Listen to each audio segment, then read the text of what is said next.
nila pagka si Alan Cayetano hindi unifier, di ba? Di totoo yun, ha? Kita mo, lahat sila, Marcos na rin, eh. Nagkaisa sila doon. Oh. Napagkaisa ko sila doon. Yung kaliwa, yung mga dilaw, yung mga pink, yung mga dating aktivista, yung mga dito. Kampi-kampi na ngayon sila sa Malacanang. So, napagkaisa ko sila. So, hindi totoo na hindi ako unifier. Thank you.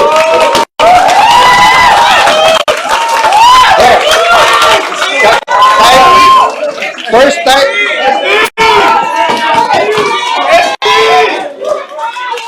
First time ako nakalapakan ng media, walang bayad yun, ha?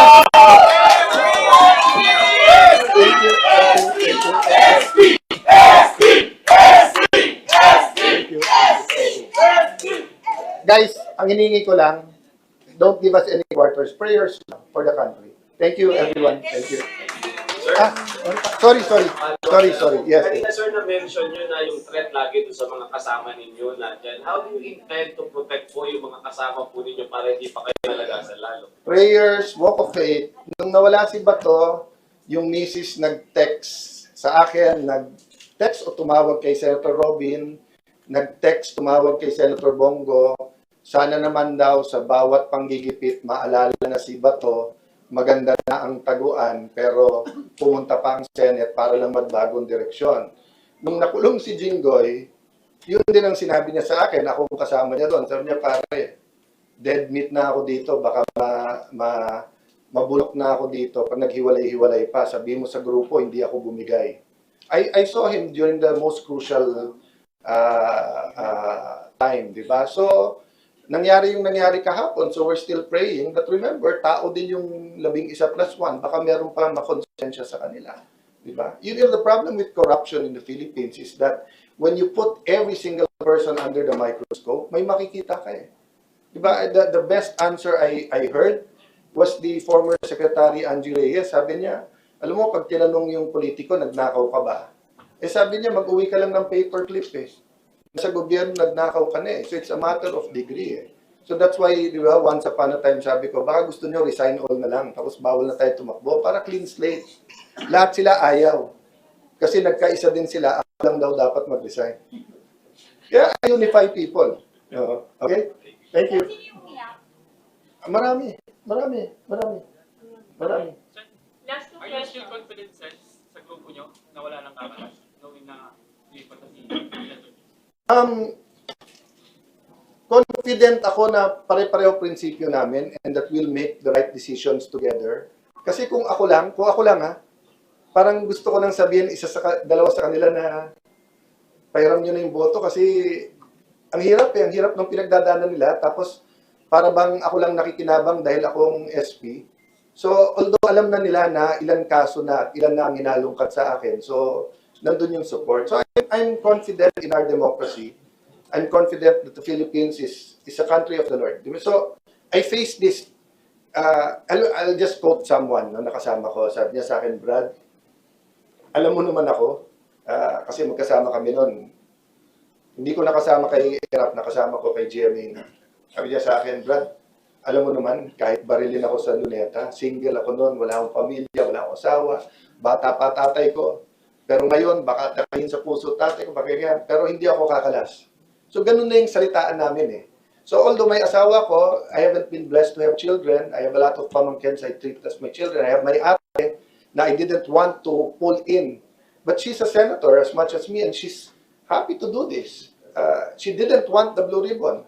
But kanina siya nagsabing, Al, kung magkakagulo dun sa baba, baka respeto nila kung babae. So siya ang bumaba. Buti lang sumama si Robin kasi kahit pala babae, haharangin pa rin sa baba. So I'm confident God is in control, but I cannot tell you more than now. And I don't know what will happen later. I don't know what will happen tomorrow. I don't know what will happen Monday.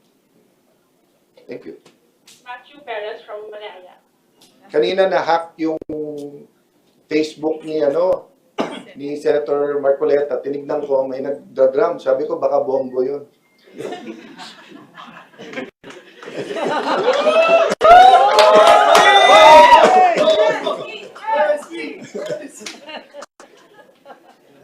No, last.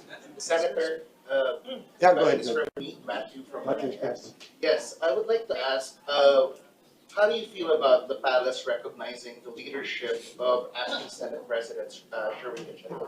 Expected. I don't feel bad about that kasi expected. I feel bad na since actually nagpahiwatig ako sa palasyo 2 weeks before I took over.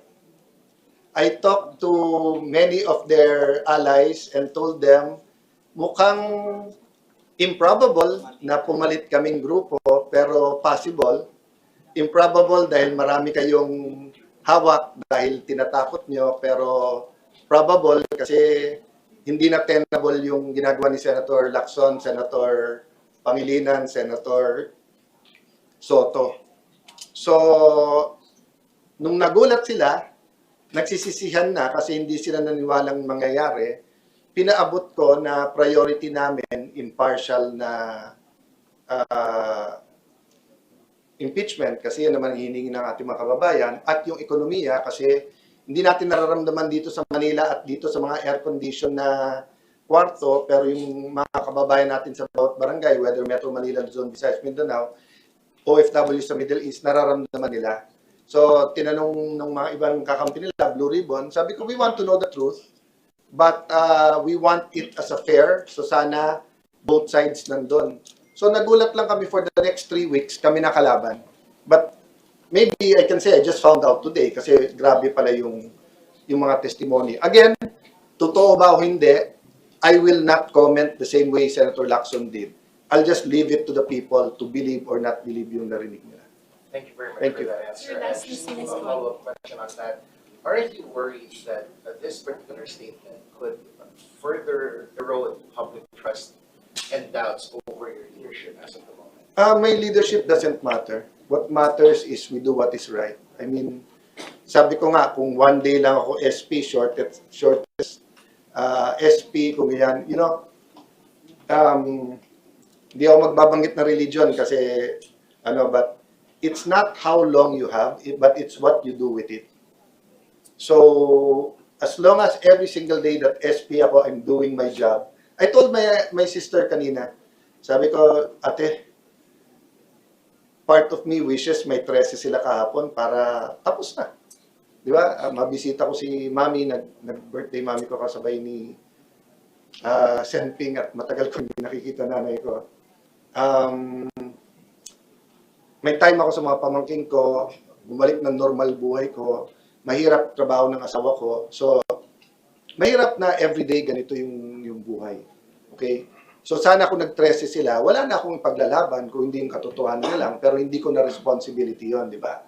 Yung sinabi ni Stephen Covey ba yun na sphere of influence, sphere of authority. Pag sphere of influence mo lang, so alam mo, any of you knows I'm doing something bad, di nyo naman ako asawa, di nyo naman ako anak eh. So influence, ibulong nyo lang sa akin, Alan, mali ka. Pero kung kayo yung nanay o tatay ko, o asawa ko, o anak ko, then may authority kayo, then you should tell me. So while I'm SP, may sphere of authority ako, I have to do something about it. Di ba? So dahil SP pa ako, kailangan ko ipaglaban. Pero kung part of me, sana nag-13 na sila, imbis na 12 lang, para wala nang pag-usapan. But I will continue fighting. I mean, I am no one at all if I do not fight for what I believe in. So you're saying, in the off chance, so you're saying in the off chance that you do get unseated from your position, there will be relief from you as well. When you have authority and power, you can do something good and you're happy with it, but it is stressful. Diba? It is a messy democracy. Diba? So when you're mayor, naayos mo yung schools, you're happy. Pero makita mo walang gamot yung hospital, it's stressful. Now, when you're no more mayor, you still want to be mayor, but you have a little bit relief that it's someone else's job. So, yung pagiging SP is one of the most temporary jobs. Mas stable pa maging speaker eh. Sa SP, 24 yan na lahat magaling. So, anytime pwedeng palitan yan. Alright, Thank you. so much. Thanks so Last much. question. From Ms. Conde Mata from RNN. SP, what if magpatawag po ng special session para ma-actionan yung mga naiwan na bills ay kung magkaroon ng 13? We'll deal with it because, kung pag 13, wala nang problema. Pupunta po ba kayo? Kung may 13, wala nang pupunta kami at tapos na to. Kasi 13 sila eh. In fact, kung nagsabi silang 12 sila, anyway, basta 13 sila, wala nang pag-uusapan. Okay? They don't even need us to go. Kasi 13 na eh. Okay, now, let me ask Malacanang, what's more important to you? Power or order? So if you want to call a special session just to consolidate your power, wala nang ang tiwala yung marami nating kababayan. Kasi panay gulo na lang nangyayari sa ating bansa. Di ba? Na-entertain man kayo sa Senate, hindi naman Senate ang magulo eh. Ekonomiya natin magulo, politika natin magulo, mga lansangan natin magulo. Because there's a failure of many things. I won't point just to the President. Okay? So kung gusto nila maayos to, humanap sila ng paraan. They have all the power, they have all the money, they have all the influence, di ba? I'm not at par. Sabihin nila parang Cayetano versus Will or Cayetano versus Marcos, hindi. Parang elementary varsity versus NBA to eh. Nasa kanila lahat ng kapangyarihan. Ang nasa amin lang katotohanan. So SP, pupunta po kayo, yung block niyo po. I'm not sure. It depends. Anong balak nila? We reserve the right to use every parliamentary tool that is available to fight for what we have. Now, many times in history, all we had was you, the media. All we had was katotohanan, the media. Of course, God's will. Di ba? Many times lumaban kami, impeachment, kung sino-sinong kalaban. Di ba? Oh. So, eto, hindi ko itatali yung natira sa amin, yung 12, at hindi ko itatali kung anong gagawin namin na hindi ko maalam kung ano pang balak nila. So, kung halimbawa, papatawag sila Monday para hindi kami makapag-blue ribbon ng Tuesday, ba't kami pupunta? O, pero halimbawa, nakipag-usap sila. O, eto blue ribbon, o eto chairman, ayaw nyo kay Marcoleta, ayaw namin kay Erwin, eto schedule, eto mga patatawag natin, ba't naman kami hindi makikipag-usap ng maayos? What about bukas po? Tuloy po ba yung investigation sa shooting incident? Actually, hindi pa namin napag-usapan. Tinuloy ba ni Senator Marcoleta? Tinuloy ba niya? Yeah. I'm sorry, we are all focused here. We didn't even know kung makakapasok kami ng Senate, but it's a good question. I have to ask Senator Marcoleta. Sir, next week onwards, so is it safe to say parang you're going to act on your own while the Gatchalian bloc will be acting on theirs? I will assert my authority, legitimacy as Senate President. I will write the letters. I will perform my duty. Then let's see kung anong gawin ng Malacanang at saka ng... So for example, sa hearings, malamang hindi pumunta yung mga kabinete pag kami nagpatawag. But that's a reflection on them, not on us. Pero pag sabay po kayo, kunwari may notices from your office and then some protest Gatchalian at Yes. sabay. It's up to the people to decide. Alam ko yung mga nasa elevator, mas mahal ako kasos kay Win, si Rose. So, pag sabay kami sa elevator, ako ang papabura ni Rose. Pero kung gusto ni Win mauna, okay lang. Pero na po, yun nga, sir, sa precedence, parang technically, sino ang masusunod? It's just like a corporate takeover sa kumpanya niyo. Diba? So, most of you here are in corporations. Pagka may nag-take over, may labanan, sino, you have to decide sa conscience kung sino. But ang epektado lang kasi sa isang korporasyon, yung shareholders, yung empleyado. Ito kasi buong Pilipinas apektado. Diba? Kung ako na kay side ni Sen Win, I will not act as acting president because he knows it's illegal. Masisira yung buong career niya in the future. Diba? I waited. I've been a senator since 2007. I thought never na ako magiging Senate President. But I waited until binigay sa akin. And I think Senator Win is a intelligent, studious, creative. Ang dami kong magandang objective na sasabihin. So ang akin lang advice kay Sen Win, wait for your time. Don't grab, receive. Okay na nga, pinili ka na ng grupo mo. Pero pag illegal lang pinagagawa sa'yo, huwag mong gawin. Papahamak ka lang. Senator, one last question. How confident are you that the employees of the Senate will heed your orders given that in absence of some relevant staff? Honestly, I don't know. I don't know. Kasi nga, have I appointed anyone? I don't think I have appointed anyone in the last 3 weeks, diba? And everyone, the thing about the Senate employees, they're very political in the sense that they're up to date with everything. Buhay nila kasi yung government, yung pag-ano di ba? And many of them started from the lowest going up. So I can't just tell them, sumunod kayo, kung hindi, kakasunod kayo. They have to make the decision by themselves. But the problem is, I don't know how they'll make a decision as a group. So I don't even know paano nila dinesisyonan ayusin to, magluto ng pagkain. Di ba, kanina yung ibang usaan, ayaw papasukin yung mga Marines. Pagbaba ni Senator Pia, sumunod naman.